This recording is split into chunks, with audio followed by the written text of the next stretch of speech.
Assalamualaikum warahmatullahi wabarakatuh.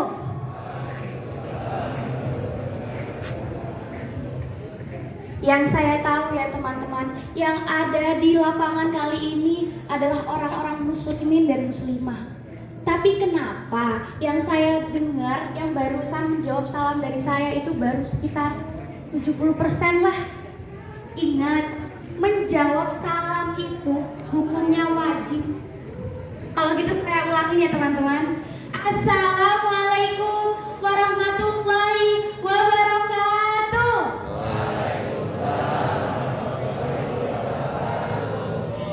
Semoga yang barusan menjawab salam dari saya selalu dilindungi oleh Allah SWT. Amin. Assalatu wassalamu ala asrafil anbiya'i wal mursalin wa ala alihi wa sahbihi ajmain, amma ba'du. Yang pertama, marilah kita panjatkan puja dan puji syukur kehadirat Allah SWT yang memberikan rahmat dan hidayah kepada kita semua sehingga kita dapat berkumpul pada pagi yang cerah ini dalam keadaan sehat walafiat, tak kurang satu apapun. Salawat serta salam senantiasa tercurah kepada junjungan kita Nabi besar Muhammad Sallallahu Alaihi Wasallam yang menjadi suri tauladan bagi umatnya hingga akhir zaman. Kemudian yang saya hormati Bapak Kepala Sekolah SMA Negeri 9 Jakarta, Bapak Albani Zuhdi SPD, dan juga yang saya hormati Bapak Ibu Guru dan staf karyawan SMA Negeri 9 Jakarta, dan teman-teman yang saya sayangi dan saya banggakan. Kali ini izinkan saya menyampaikan kultum singkat yang tidak terlalu singkat yang berjudul tentang wanita-wanita akhir zaman. Di sini ada muslimin, ada muslimah. Kali ini saya akan berpidato untuk yang muslimah terlebih dahulu. Wahai saudariku muslimah, wanita adalah kunci kebaikan suatu umat. Wanita bagaikan batu bata. Ia adalah pembantu generasi. Maka jika kaum wanita itu baik, maka baik pula suatu generasi. Namun sebaliknya, apabila kaum wanita itu rusak, maka rusak pula suatu generasi. Jadi, apakah kalian pernah mendengar kata-kata wanita-wanita akhir zaman? Nah, itu adalah julukan untuk kita sebagai wanita-wanita yang ada di zaman sekarang. Ustazah Meli, lalu kenapa disebut sebagai wanita akhir zaman? Apa karena tingkah laku kita, cara berpakaian kita yang kurang enak dilihat, baik yang berhijab maupun yang tidak berhijab?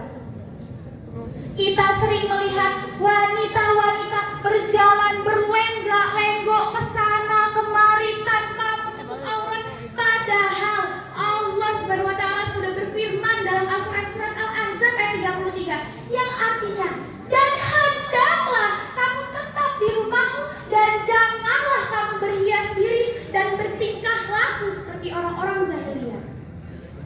Dan tidak juga sering kita melihat teman-teman banyak wanita-wanita yang menggunakan hijabnya tapi hanya dijadikan perhiasan, yaitu wanita-wanita yang menggunakan hijabnya tapi rambutnya diperlihatkan. Naudzubillah min.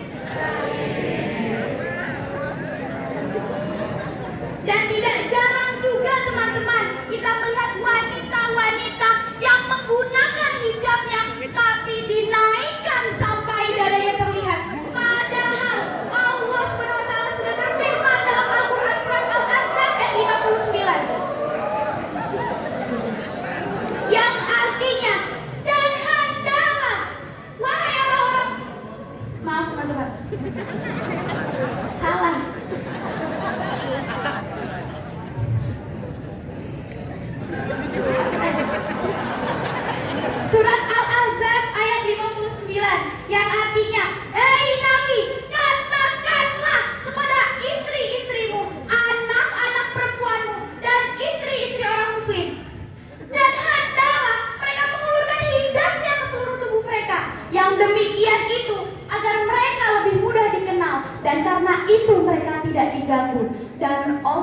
adalah Maha Pengampun, lagi Maha Penyayang.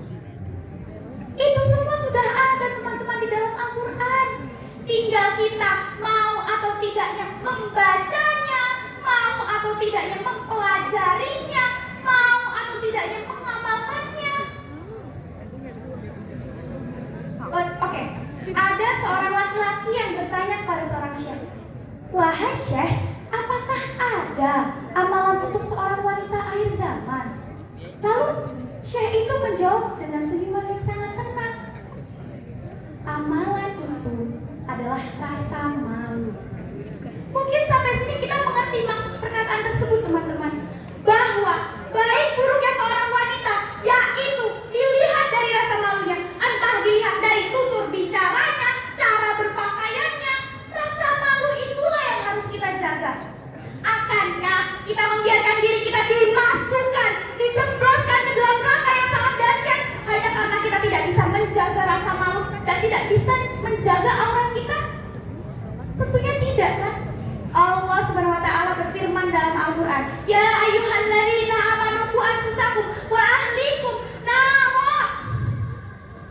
Dan hendaklah kamu dan keluargamu takut terhadap api neraka. Dan ada satu hadis yang mengatakan, satu langkah anak perempuanmu keluar tanpa menutup aurat, maka satu langkah ayahmu menuju neraka. Satu langkah istrimu keluar tanpa menutup aurat, maka satu langkah suamimu menuju neraka. Hadirin sekalian, saya mau nanya nih, mau masuk surga atau mau masuk neraka? Kalau mau masuk surga, kata Rasulullah, sholatlah 5 waktu serta berpuasalah di bulan Ramadan, serta jagalah kehormatanmu dan taatlah terhadap suamimu.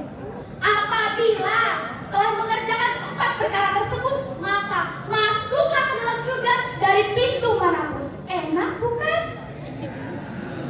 Sekali lagi saya tanya nih, mau masuk surga atau masuk neraka? Kalau mau masuk surga, maka laksanakanlah 4 perkara tersebut.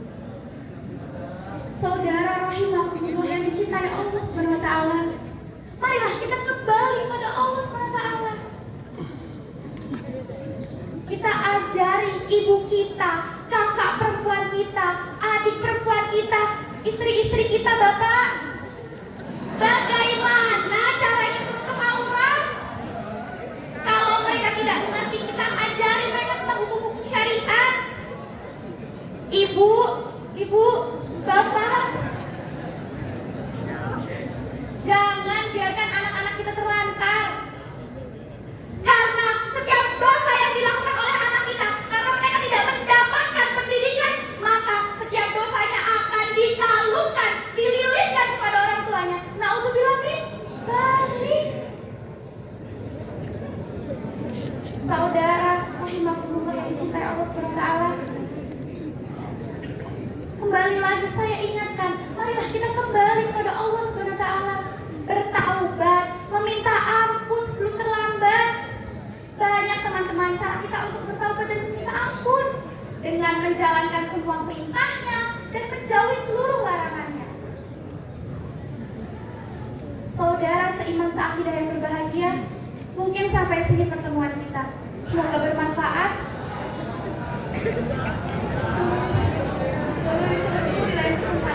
Usikum wa nafsi bitaqwallah. Wassalamualaikum warahmatullahi wabarakatuh.